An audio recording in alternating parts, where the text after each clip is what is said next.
always wanted to be an entrepreneur. I just felt like maybe this is not the right kind of field to be an entrepreneur. I mean, look at it. It's just too academic and boring. And I don't know. So I went and asked one of my friends. I said, hey, do you think I should start a company and do this thing?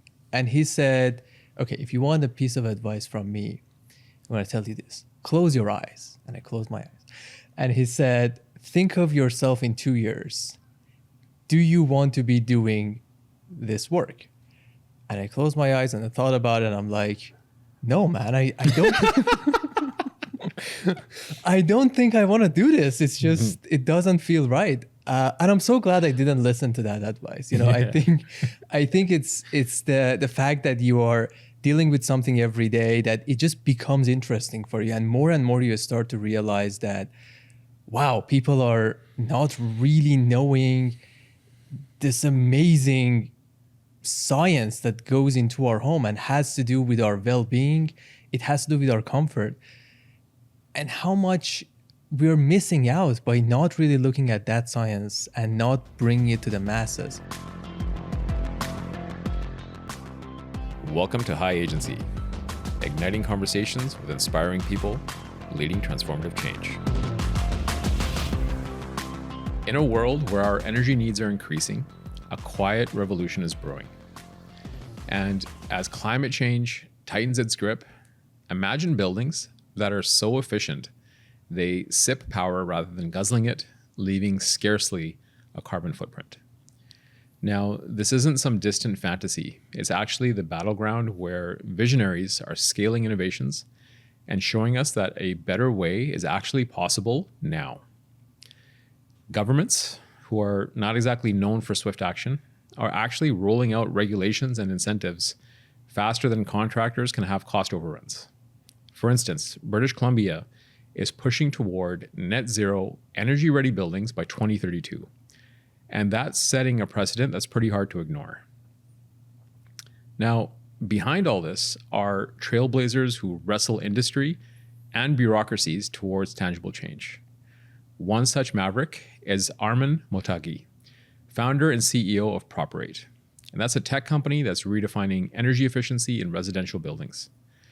Arman's journey from immigrant to innovator is a testament to relentless grit and visionary thinking.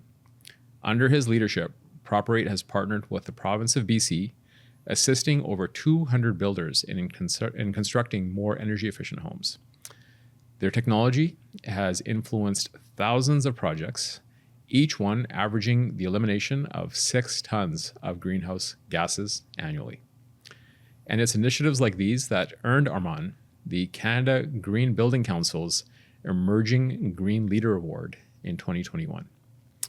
So, if we stand on the precipice of a sustainable future, it's pioneers like Arman who are lighting the path forward. Arman, I'm so glad to have you on today. Great to be here. So how are you? How are things going? It's actually pretty great to wake up every day and do something you like. There are, some bumps in the road. I got a flooding in my shower the other day, but just trying to live life, I guess. Don't feel too guilty about that water usage, I guess. So when we were talking earlier, you'd mentioned that you didn't really have a passion for your field. And that's kind of interesting because normally anybody that goes into sustainability, something environmental, they've had some interest in quote unquote saving the planet, green initiatives, giving back in some way. So you didn't start off with a passion for this field, but I think it's safe to say you found one. So how did this all start for you? Yeah, that's a great question. And I think I'm really glad you started with this because when I started out, it was really discouraging for me that you look at sources of inspiration like a TED Talk and all of them start with, when I was a kid, so and so happened. The visionary pioneer story, right? Yeah. And then I saw this thing and I knew biology is for me. And I didn't really have that. Like when I was 25, I really didn't have that, like, okay, I really want to enter this field and I want to do this amazing work. It was sort of accidental that I ended up in the field of building science. When I was applying for university after I immigrated in Canada, I wanted to do something construction related because that was what my dad's field was. Shout out to my dad, by the way. And I looked at the programs available here. I saw one of them was building science at BCIT for a master's degree. I was like, okay, it should be similar to civil engineering. You know, I looked it up. I mean, how much do you know before you enter a field? So I entered and I found it quite interesting, but also kind of antiquated. Like the software we were using, the sort of work we were doing, it was really targeting a problem that was really important. But the amount of stuff you had to do to just do one simple thing in an academic environment wasn't really allowing this to go into the market and be impactful. And then I learned about the history of it. All of the bits and pieces that have happened over the past 50 years.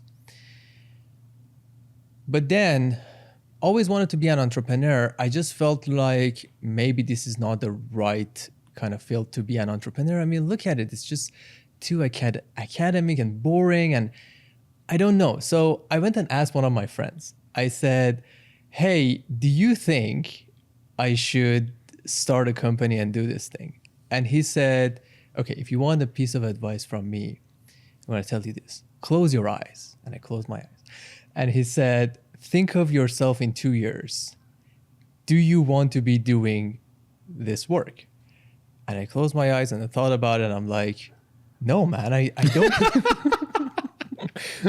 I don't think I want to do this. It's just, it doesn't feel right. And I'm so glad I didn't listen to that advice. You know, I think it's the fact that you are dealing with something every day that it just becomes interesting for you. And more you start to realize that, wow, people are not really knowing this amazing science that goes into our home and has to do with our well-being. It has to do with our comfort. And how much we're missing out by not really looking at that science and not bringing it to the masses. So I started that work out. I really didn't know who else is going to be interested in it. And I really didn't start any day by saying, I'm going to go make a lot of money and I'm going to have a lot of sales. But thankfully, the numbers kept coming through. And now we are a sustainable, growing, cash flow positive business. And it's really like living the dream. So, you know, I don't know. I can't really tell you like what passion can do or can't do, but I can tell you that there are more than the one pathway to entrepreneurship than the one that is usually shown in the movies or, you know, in the typical like conversations that you have a moment of inspiration. Sometimes it's really methodic like that. I don't know if you can relate, but from what I know of you, you started from software and you ended up here. So maybe there is something for you to relate there. I only relate to your story because I am so sure, and I'm not joking at all when I say this. Anything meaningful I've done in my life, if I look back now and I think about it, if I had thought about it in that moment, I wouldn't have done it. And much like you, I think sometimes you get started on something and you're kind of pulling on a thread, and after a while you look back and you're like, oh wow, I've traveled a long ways. Yeah. And you're like, well, maybe let's keep pulling. So my agency Skyrocket for me was that. And yes, I did start life as a software developer, and I was in technology early on. Did that for about 10 years, but started when I was very, very young, more as kind of like a nerdy teenager, right? Working with computers and just some early scripting, early days of the web, all of that sort of stuff. And eventually that life actually took me to California. I worked in Silicon Valley for a couple of years, came back, continued with that life, but left it behind and quite instinctually just kind of went into advertising. And it was years after that, you know, again, you just start pulling on a thread. I had no intention of starting an agency. I had no intention of even, you know, quote unquote, being an entrepreneur. But I think had enough of an interest in making change in some places that whether it was, starting a music and dance festival many, many years ago or this agency, it was just an interest in seeing something happen. And you start pulling on a thing and eventually, oh wow, we made a thing, right? So no, I very much relate to that founder story more than the passionate visionary with a dream and, a new world they wanted to create. I love that analogy, and I might steal that from you. I mean, it's on record, I guess. But the pulling on the thread, because I think there is another aspect to it that you are kind of alluding to, is that the thread is also pulls you. The laws of physics is that you're pulling and you're getting an opposite force. So it's not like you are going somewhere random. It's like you are understanding what the society, the market, the people need, and you are working towards filling that gap, even if it's not somewhere you really saw yourself in the first place. That's an amazing analogy. Yeah, and I think sometimes those are some of the most interesting places, right? Because based on, I don't know, upbringing, family background, the environment you're raised in, sometimes we lack the imagination to maybe even see completely what's possible, right? So it's nice to be surprised in your own life of like, oh, I didn't know this was the way, right? And it sounds like that's what something so mundane, right? Because at a distance, building sciences, sorry to say it, sounds pretty freaking boring, right? It abbreviates to BS. Hopefully, it's more than that now. Yeah. But at a distance, it sounds pretty, kind of dry, perhaps. But you've found a passion in it and turned it into something quite interesting, which kind of meets the moment as well, right? We know that, international conferences happen. There's a lot of dialogue and conversation and all sorts of controversy around carbon tax and you name it. But just the practical aspect of there's a foundational thing of how we live, which is the spaces we occupy. And so starting there to make the impact is pretty profound. Yeah, and there is so much that we take for granted. Like, whenever you say buildings, people think of the high rises in the downtown core, like where we are right now. But that's just a small fraction of all the buildings. The really long tail are those homes that are built over the past decades. The mistakes that we have already made, and we have to go fix them. Because we have created environments that, due to circumstance, due to the needs of the time, are not really tuned to our needs and also the sustainability of the society. People get surprised that one of the reasons we have sprawl outside of our downtown core was out of atomic bomb fears. Really? Yeah. I had no idea. I just thought it was like lazy zoning or something that they didn't think about it. And yeah, but there is a variety of factors that bring all of that together. Of course, automobile and how owning land has always been something important for people. But yeah, a lot of it was like, if this city is gonna get nuked, let people be far away from it, right? Yeah. It's really real when you think about it that way. But also, it's not something that we can just like build our way out of. It's great to work on buildings that are very efficient. It's very important work, right? But like when you say we have a building that is LEED platinum, or like this building is really efficient, that's the work we are doing for our grandchildren. Because by the time they are living on Earth, that kind of building is going to be normal. But for ourselves, unfortunately, we have to retrofit the buildings we already have, because we are not going to build enough to replace them. One of my professors used to say 80% of all the buildings you will ever see in your life have already been built. Right? The building we are in has been built a very long time ago. Yeah. Right? So this building in particular, a very long time ago. A very long time ago. So this area used to be a pipe factory, I think. If I recall correctly, it's Crane. And the bricks should be locally made. And it was a very different landscape when they built it. These are things I've never thought about. I've never thought about where these bricks come from, but now that you say it, it's very interesting. Yeah, there's a lot of history here. I used to frequent one of the adjacent buildings, and I know that history. If you go in front of the whole complex, you see the sign of the company that used to be here. And then they had to come and put these slabs. They had to make it seismically more reliable, and then create an environment for people to work at. Mm-hmm. You know, it's a huge challenge, the retrofitting work. I always wondered, when you have cars that are, you know, gas, and they are maybe older, the engine is not working as well, how hard it is to just take that out and retrofit it, make a different thing, or put a backup camera inside the cars in mass.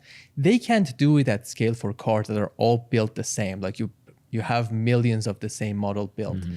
Now, imagine we want to solve this problem for houses, which are different. Every one of them, every which way, is unique to its own need. And what turns out to be the truth, unfortunately, is that you really need to understand every building individually to understand what is the best path to retrofit it. If you put $1 in retrofitting a house or an apartment or a townhouse, you could go from doing a lot of work or completely wasting the money. And to make that make sense, I'm going to give you an analogy. Mm-hmm. Imagine you're going skiing on a very cold winter day, mm-hmm. and you're in shorts,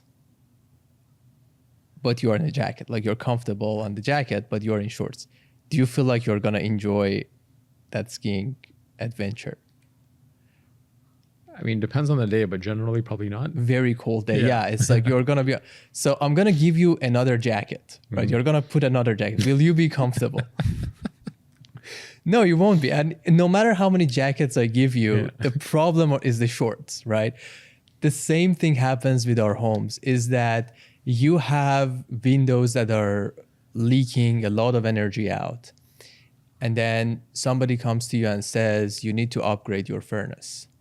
That's not the problem, right? If you add insulation to your ceiling, that's not the problem. It's the bare legs that are those windows. Or a smart thermostat. Smart thermostat. Yeah. Oh my God. That one is it's good in many scenarios, but like, you have a house that has mold and has leak and has rodents running in the walls, and it's like, it's the worst indoor environment. The air is not, ventilating really well.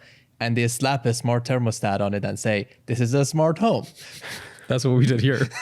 We got a smart thermostat and felt great. I'm kind of judgmental about buildings. I come in and I'm like, oh, this and that. Yours is okay. Like, you have a double glazed, pretty sealed nicely windows. Your ventilation is good. So you pass my generally eyeball test of the kind of office space you have. But yeah, the smart thermostat needs to come off. Again, these are things I've never thought of in the space ever. I've never thought about how many glazes our window has. Well, why is that though, Mo? It's like, there is this survivor rule that I have semi-recently learned. That's 3-3-3. Are you familiar with that? No. So it says, if you don't eat food for 3 weeks, you are going to perish. If you don't drink water for 3 days, you are going to perish. But if you cannot breathe well for 3 minutes, right, you are going to perish. And I think about it and I'm like, okay, when it comes to food, we always talk about our nutrition. People know what a vitamin is. We go on diets, right? We do all of those stuff. When it comes to water, we talk about, hydration. I have my glass here. We talk a lot about the things that go in our water supplies. What about our air? Like, that's the most important one. It's crazy that we're not talking enough. And I saw you took a deep breath, because it's just like human. It's like, oh, like, what am I breathing right now? Unfortunately, In a lot of cases, we have a ton of work to do to make the indoor environment of our homes, our houses, apartments, townhouses better. There are volatile compounds that are coming from off-gassing of the stuff in our home, or just our skin shedding and creating dust, or as you're walking on the floor, small particles come out. Pollutants can come from the outside, from the cars and all of those things. The air inside our home, not just in terms of its cleanness, but in terms of its temperature, the way it hits our skin, can create a very different comfort profile. And more than that, it's radiation. So if the walls of your home are cold, and if the roof, the ceiling, they are like not radiating energy to you, you will feel uncomfortable. This is every object glows, and that's why you can see yourself in those infrared cameras. We glow. We just are not warm enough to glow like the sun, right? We just glow like a smaller amount, and same is for the walls and the floor. When we glow to them and they don't glow back enough, we feel uncomfortable. Really? Yeah. There is a lot of science into how to make the surface of that wall a little bit warmer. And you make that warmer by putting the insulation on the outside, maybe, and creating this nice gradient. And when you do that right, you don't need to warm up the air as much. In a warehouse, sometimes, I don't know if you have been to, but there's this radiative heaters, and the door of the garage or the warehouse is wide open, but you feel comfortable because it's radiating to you. It's giving you heat just like the sun. All of those things, they create a really big impact. There is research that shows for kids in school, they get better math score when you have better quality of ventilation in the classroom. They have more attentiveness. They miss fewer days due to sickness. Same thing happens in our home, especially after pandemic. People are spending all of their time in their home. And if you talk about the 3-3-3 rule, yeah, you may think about your diet a lot, you may think about your water a lot, but you feel uncomfortable and you're having a lower quality of life because the air you're breathing in is instantly impacting you. And we have extreme examples of that. There is this story of this lady on Reddit that she was seeing sticky notes everywhere in her apartment. And she was thinking that her apartment has a ghost. Like that was the level she was thinking that things are wrong, that she was seeing these sticky notes. So after a couple of weeks, somebody told her, check your furnace. They learned that the furnace had a defect that was putting in carbon monoxide in the space, not at a level that was lethal, but at a level that was just making her mind not function properly. So she was basically high on carbon monoxide and she was seeing sticky notes everywhere. That's our brain, right? Our brain is really not aware of the quality of the air it gets, but it really affects it. It really affects how it functions. And that's why on the airplanes that they tell you to put on your oxygen mask first before putting on someone else's, because you're sitting there and your eyes are open, you are seemingly alert, but you cannot move your hands. You cannot take action. Some people are even smiling when they are lacking oxygen, but they cannot understand they have to put on the oxygen mask, otherwise they're going to die. There are like these videos on YouTube about like people like shouting in their ear, you have to put on your oxygen mask, and the person is just not responding out of a test lab in the US. But yeah, all of those things are the things that make me really passionate about building science, or it doesn't really abbreviate to like it's not really BS when you think about it. And I think more people need to know that. More people need to be familiar with these concepts as much as we are familiar with the concept of vitamins and proteins and carbohydrates and the water quality. Yeah. I mean, this is blowing my mind a little bit because one, I'm a little worried about increasing paranoia about my environment now. But no, I've never thought about it because we hear about air quality, right? So when I hear the word air quality, I think about forest fires in BC. I think about past visits to New Delhi or Lahore, Pakistan, and I'm like, okay, air quality is this big citywide issue, right? And that's what we need to look for. Just never thought about it in the environment of the home, or this idea of radiating surfaces to create comfort. I have to say we are so lucky in Vancouver to be living in a place that a lot of these things are figured out. Same story for me. I come from Tehran, very polluted city. Sometimes in the winter they close down schools and offices just because it's not healthy to breathe. And it's as if like staying in home is going to do anything. No. You could do a lot of work with air filtration in that situation and airtighting your home. So even in the work of a forest fire, if you have an indoor environment that is tuned to you, it can filter out all of those particles and still make it a comfortable environment for you.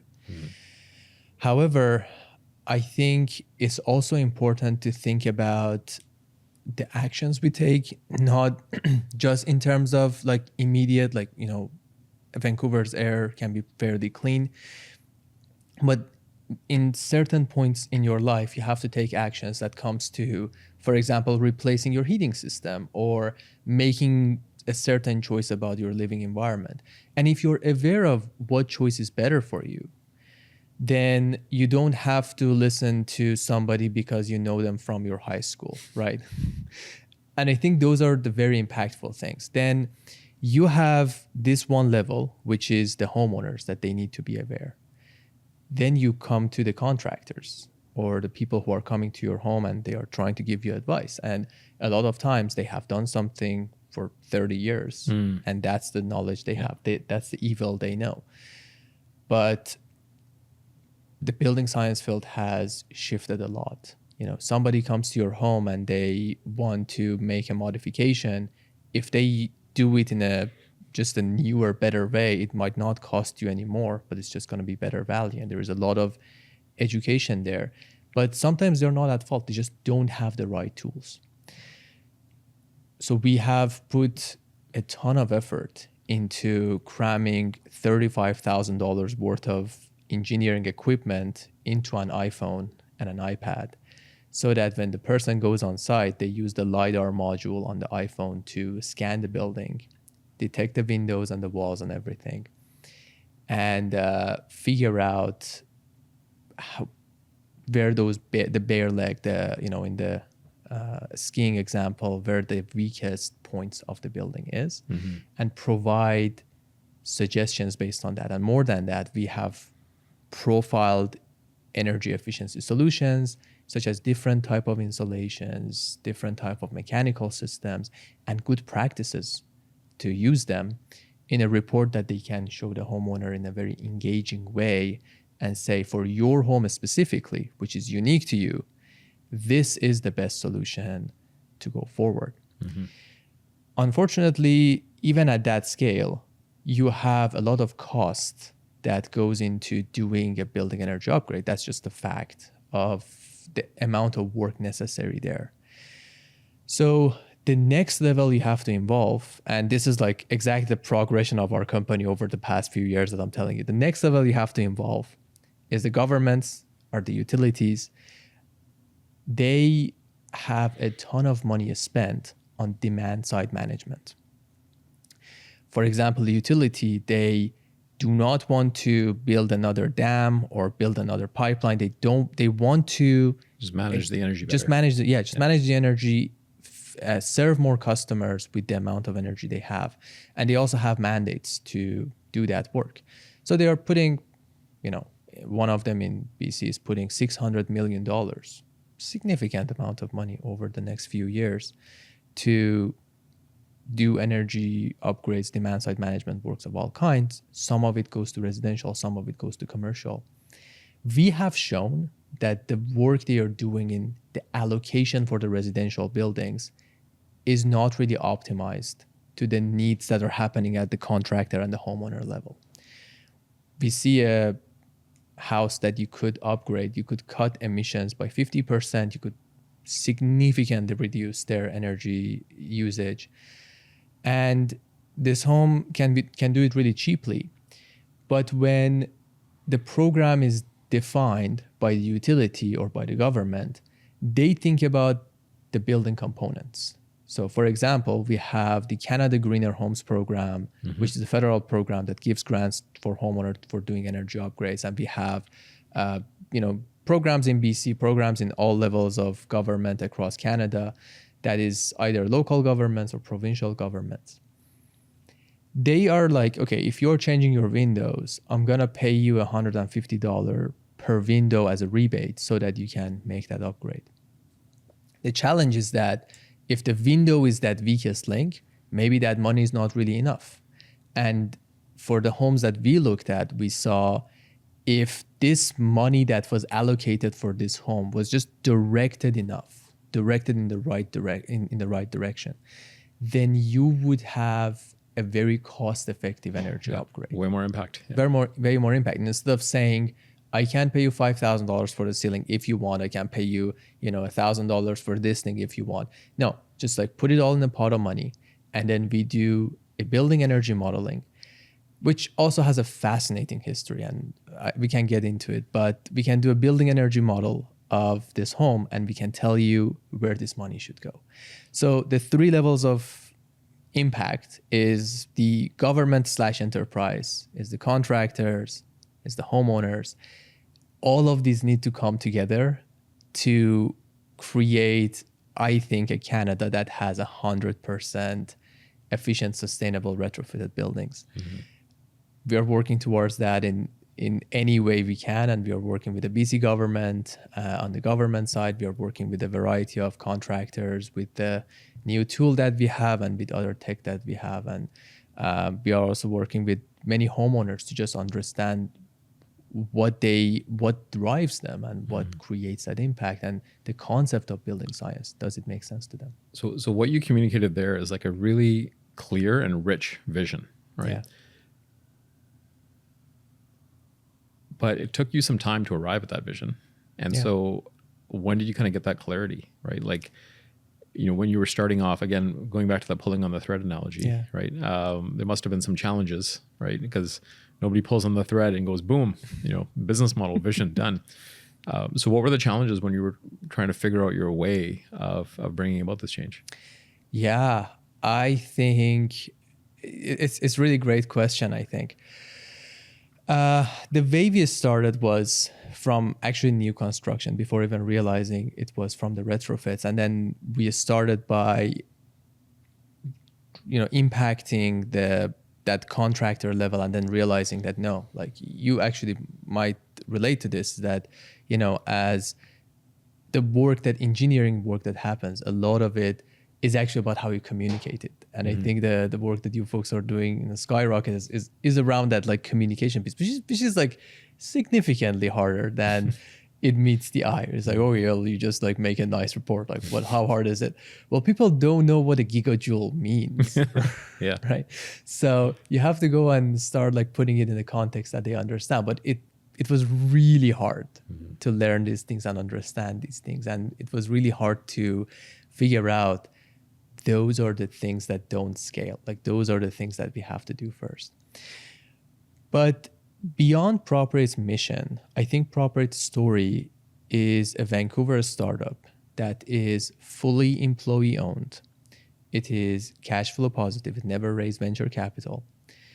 And we have a social purpose mandate. It's really living the dream. Every day that I wake up, I have 2 groups of people that I need to serve.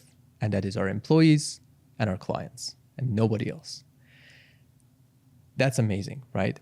But one of the biggest challenges I had when I entered the field of entrepreneurship in Vancouver was looking at the conventional wisdom. It's just the same as if you try to go to become an actor or go and try to learn how to amortize buildings or whatever. You go and look at what people do, right? What are the pieces that people have?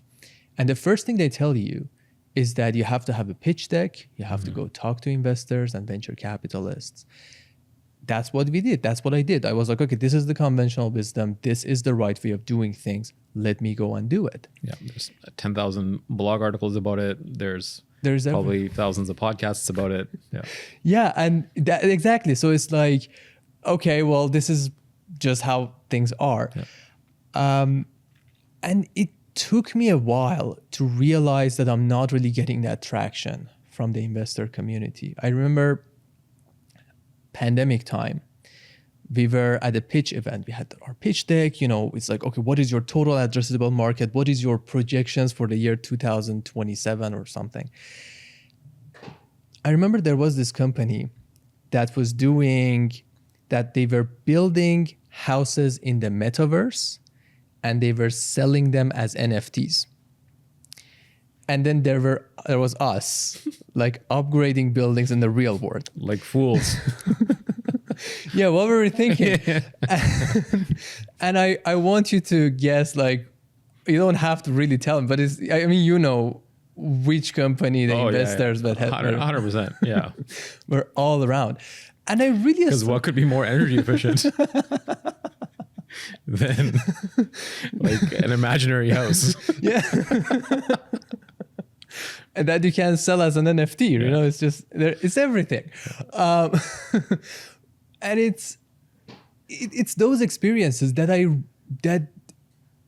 it was eye-opening. And to your great analogy of pulling on the thread, the thread, it was like I was seeing that I'm going much further by finding amazing customers, by finding the regional district of Okanagan-Similkameen that is just wants to roll out this product for all of the people in their district, than going and finding investors, right? And explaining to them why the work we are doing is important. Then all of a sudden we had money, and it was kind of like this veil was lifted off my eye. That was, like, why do I need to first go and learn to sell to investors, and then go on and start learning what I want to do? I still think, going after venture capital is important for some startups, but nowhere near majority, I think. I think we need to start to think about a new vision, because a lot of the wisdom we have about startups is coming from the year 2009, 2007, 2009, right? That was where Y Combinator started, right? And there was this massive boom of technology, and you needed people to go out there and start selling. I describe it as, imagine you were the first person who discovered hot sauce. Like, spicy food didn't exist before you. So you apply the hot sauce on a cucumber and everybody hates it. But you apply it on Cheetos and everybody loves it, and it doesn't make any sense. So what do? You go and find the people who can put more hot sauce onto more things, right? And instead of you having to go and try to figure out like how to do everything yourself, you give a little bit of money to this person, a little bit of money to that person, and you create this environment where everybody goes everywhere and they try it on everything, right? And that hot sauce in the case of Silicon Valley was tech. They just picked up anything they found and they sprinkled tech on it, and they saw if it goes forward or not. And that's where fail fast, fail often came from, right? Because if you go in the medical fields and you try something and it doesn't work, well, then go to the financial sector and see if it works, because you are one of the few people who understand that. But also we have to realize how much of a difference there is in today's world and that time. Yep. I remember in school, one of our professors in college, he came in and said, "Who here knows how to code?" And I was the only one who raised my hand. And I said, "I can't code Python." And he's like, "Come meet me after," right? It was, people were listening to you, right? If you sat there and you told anybody, "I want to make an app for you," they would be like, "Wait, you can make my phone do something other than call and calculator?" Like, How are you going to do that? You might be some sort of a wizard or Yeah, something. you're a Right? genius. Yeah. And it's not like that today anymore, right? Today, all of those paths of least resistance, they have been explored. There are, of course, new areas like AI. I was gonna say, isn't AI kind of like the new hot sauce, right? Yeah, it's a new hot, exactly. It's a new hot sauce. There is AI that you, again, go in the same way. You sprinkle it on everything and see if it works. Yeah, if you're an AI startup, sure, like fill your boots. But if it's clean tech, I think a lot of times, if you don't have that huge financial need for capital, it makes a ton more sense to first go and figure out what is possible than to go and promise investors something that you think is possible and then go try to execute on it. Because the thing that doesn't scale first, and that's the best advice I've ever seen, do the thing that doesn't scale first, right? The thing that doesn't scale is really you understanding how you can solve that climate challenge. And that's, I think, how we went about it when we had the time and the money. We spent a ton of time understanding the history of building energy modeling in Canada, which surprisingly comes from the oil crisis of 1972. What? Yeah, it's insane, isn't it? So when the oil crisis happened, and I'm so grateful that you have the programming knowledge, because I want to talk about punch card computers, and I don't know how I can explain them. So maybe you can help me a little bit. I'll try. Sure. So the oil crisis happens, and it's the first time that people are aware of, okay, well, we need to improve things. We need to reduce the gas in our cars. But guess what? Another source are the buildings. Well, how do we improve buildings? The thing that happens in the building is really complex. And those, the bare legs, the least path of heat resistance that escapes, you need to model that, because you cannot just go and say, okay, this is my window, this is my wall, and that's how they're going to work together. It's like a combination of these factors that all of them create your home. So they use the punch card computers of the time to start to figure out how buildings work. It was one of the areas they were applying the computers to. It was Apollo era computers that computer technology that they applied, and it was the same for weather forecasting and all of those things. So they would like create these models in punch cards. Now I don't know how to exactly explain that to an audience, what a punch card computer is. So maybe you can help me with that. Oof. Yeah, it's hard to describe, because our orders of magnitude, like the scale is so massive now, right? But yeah, it's like, imagine that, like, every letter of code that had to go into a computer, for every letter, basically you had to put holes into a piece of cardboard. Whereas, now we have languages, we have AI, we have machine learning. It's exponentially more complex and faster and everything else. But yeah, there was a time when every instruction was a single instruction, and it had to be holes punched into a card that you fed in. Yeah.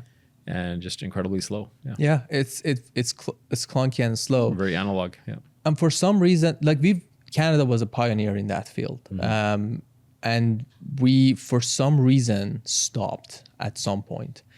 When the Apollo computers started improving, I think at the time, if you had told somebody that someday you can land a rocket, they would have been mesmerized by the fact.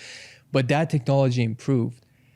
The building simulation, even though the physics is the same, it didn't improve as much.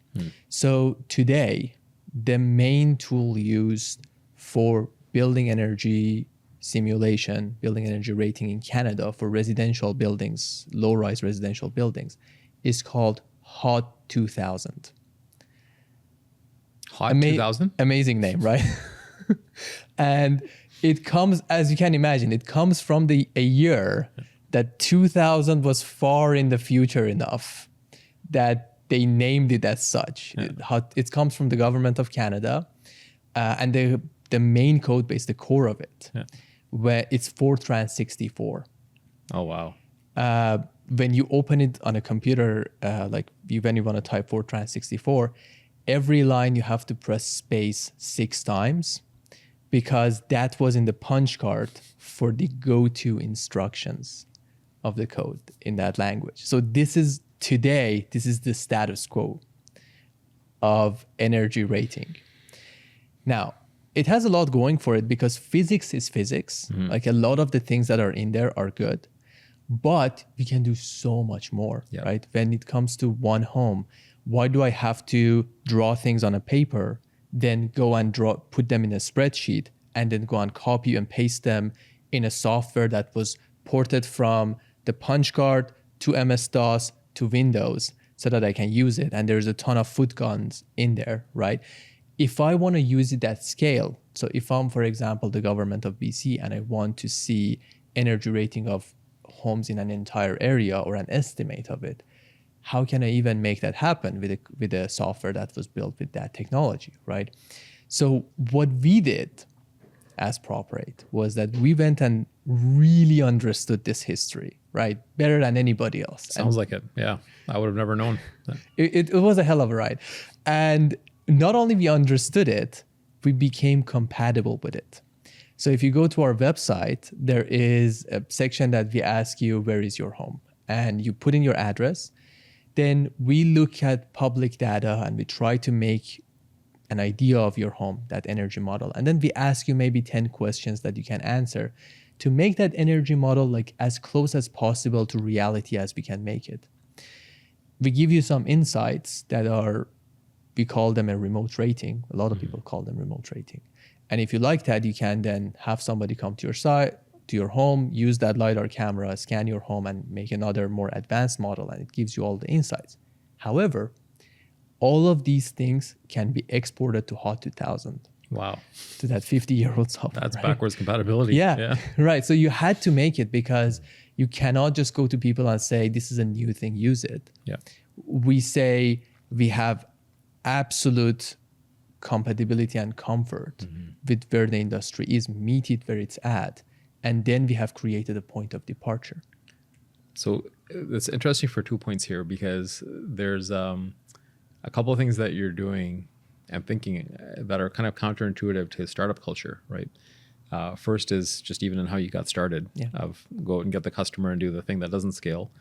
But the second is, rather than having like the disruption message, there's a real cohesion message there of saying we want this to be adopted, right? We want it to be accessible. So rather than coming in and saying everything you're doing is shit and garbage and you got to throw it away, and here's the sexy new thing. That's true. Of saying we're going to come in and be cohesive, right? I imagine that would have helped adoption a lot, or accessibility for government even. Yeah, 100%. And you can imagine there were folks coming in before us, and they were trying to make disrupt from inside and outside of the government, just disrupt the process. But because you're not speaking the same language and you're not understanding the priorities, they weren't getting any headway. If we were coming and saying, this is our own process or this is our own rating, people were like, well, why do we have to be in your ecosystem? Yeah. But what we can do instead right now, we can say, hey, this is all of the files you need for your compliance. But hey, by the way, the weather information in this technology is from 20 years ago, right? From the past 20 years. But if you are installing a heat pump in someone's home, you are not doing it for 20 years ago, you're doing it for 20 years in the future. So here is an enhanced version of the same thing. Because we have all of this knowledge, we have went and swapped the pieces that are outdated. And we are telling you to install a system that has such and such configurations so that it's resilient and it's future-proof, right? All of those little pieces is the things that you can add. And I'm hoping that as time goes forward, with enough public and private sector interest, we can create an environment where we can take back that leadership. I mean, it's amazing. When you hear the story of 1970s, they were thinking about this stuff. The passive house movement has origins in Canada. when I go back and see where we are with our government action and with private sector action, I think we are primed to create another leapfrog movement in understanding our buildings and creating a massive industry where it's all around retrofitting buildings. And guess what? When the rest of the world wakes up to this fact, just like how Germany took over the idea of the passive house and started to really standardize it, when the rest of the world wakes up to this fact, we have a technology and a structure to That's export, ready. Yeah. right? So we create a very successful domestic industry that just takes over a global market when people are like, wow, the heat wave is causing a lot of devastation. Now people need to do something about it. And we come and say, you know what, it doesn't start from adding an AC. It actually starts from you buying windows with a special coating that doesn't allow the sun rays from coming in so that your space remains cooler. And you adding certain kind of overhangs on top of your windows so that when the sun is low in the winter, it comes in, but when it goes high in the summer, it gets blocked and you are cooler, right? All of these things is a massive industry. That's a huge opportunity because I would say, as the casual observer, I'm not, from the building science area or frankly, even environmental beyond just being, a person in society who hears the same message as everybody else does. Most of the associations that I would have around construction and environmentalism or sustainability are from kind of the LEED era. And so what happens in my mind is I immediately think of something that is restrictive and expensive, right? Yeah. It's to be environmental and sustainable, you've got to slow things down and it's going to be more expensive, right? And that's a tough message for anybody to swallow, right? But those are if there was a brand around sustainable buildings, unfortunately, that's kind of the brand, right? Is that it's going to be slow and expensive. Yeah. And if there's a way of not disrupting the process, but disrupting the brand of environmental and sustainable buildings, that is, I think, what's really exciting about Properate, right? And that's a really interesting take on it. Yeah, and I think that happens gradually, right? I think if you were somebody living in the 1500s and you were thinking that your health is done through humors and the alignment of stars, right? And then I came and told you, now you need to change up your lifestyle, you need to filter your water, you need to eat nutrition, you would be overwhelmed with everything I'm telling you, right? What happens is we need to create incremental change, right? We need to increase the knowledge of people, but also when it's time for them to make a change in their home, we need to have everything aligned. We need to have the governance incentives, the best advice and everything. Yeah. Yeah. But you put it better than how I could have ever put it in, right? So the work is really around aligning those stars together. Are you taking the opportunity to talk about, because it's clear how excited you are about the work, right? But are you taking the opportunity to talk about your approach? Because I think there's a lot to be learned from, even the comment you made around funding models being different or the approach you took with going to a city, because I can tell you that seems counterintuitive to me, right? If we were working on some sort of technology solution, again, government is often looked upon and seen as, slow to move, highly bureaucratic. And so my first advice even to you wouldn't have been, hey, go to a municipality and try to sell them the solution. But that's what you guys did. Again, it was really around pulling the threads. But there was also another piece to it, I think, is that, we didn't really ask any questions about who we were talking to. We just talked with anybody who had listened.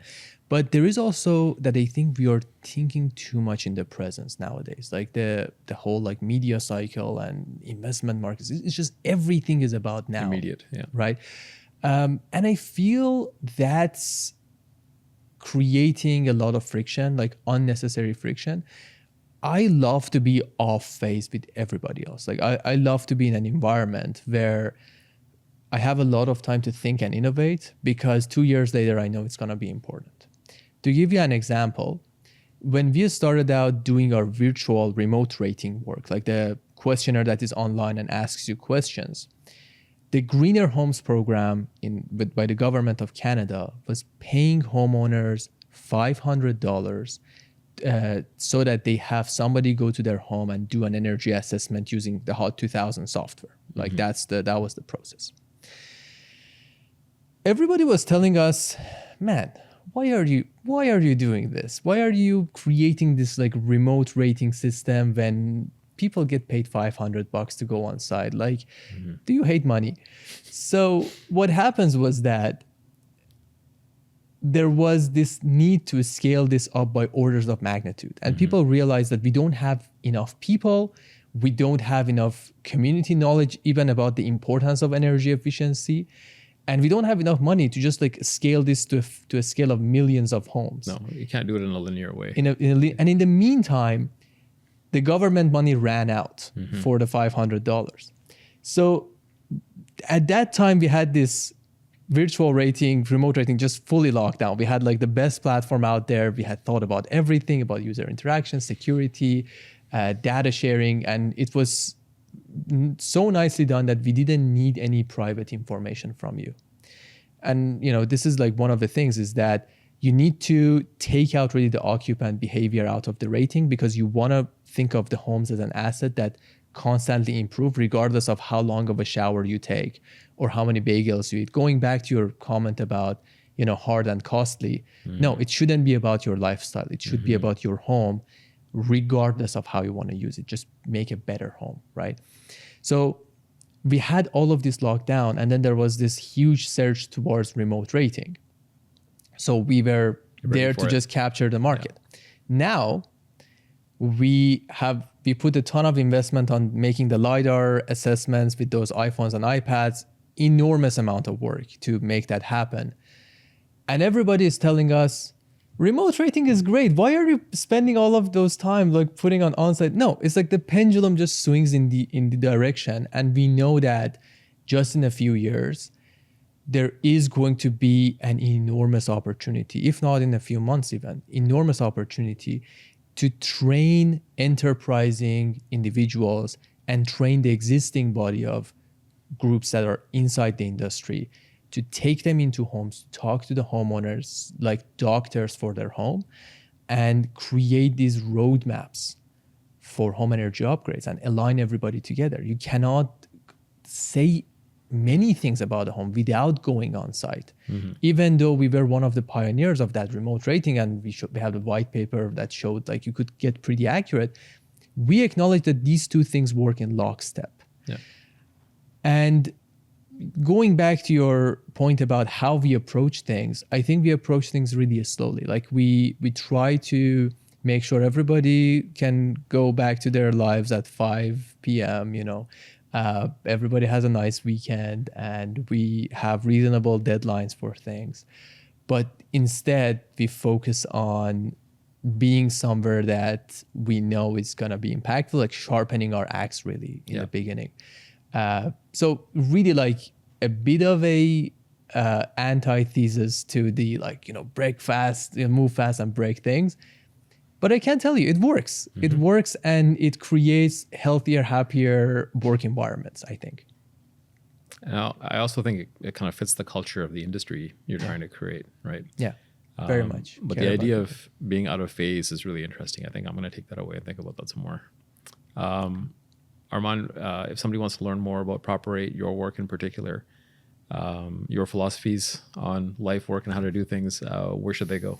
So if you want to learn about Properate, our website is properate.io.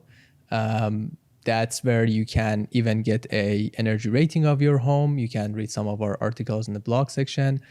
Me personally, I have a website called arman.zip. So arman.zip. So it's condensed version of my thoughts. I don't publish a lot in there, but I will try my best to, document this journey a little bit more. But where I usually have videos and stuff put out is on my LinkedIn. I have a series of videos about going to COP29, the conference, and then making some videos about it. And, some people found them pretty interesting, but yeah, those are the places to find me and find Properate. Awesome. Well, hopefully this conversation was a good great unzipping of your ideas. All right, man. Thanks for coming on. Yeah. Well, hopefully we've given you a lot to think about. That was High Agency. Like and subscribe, and we will see you next time.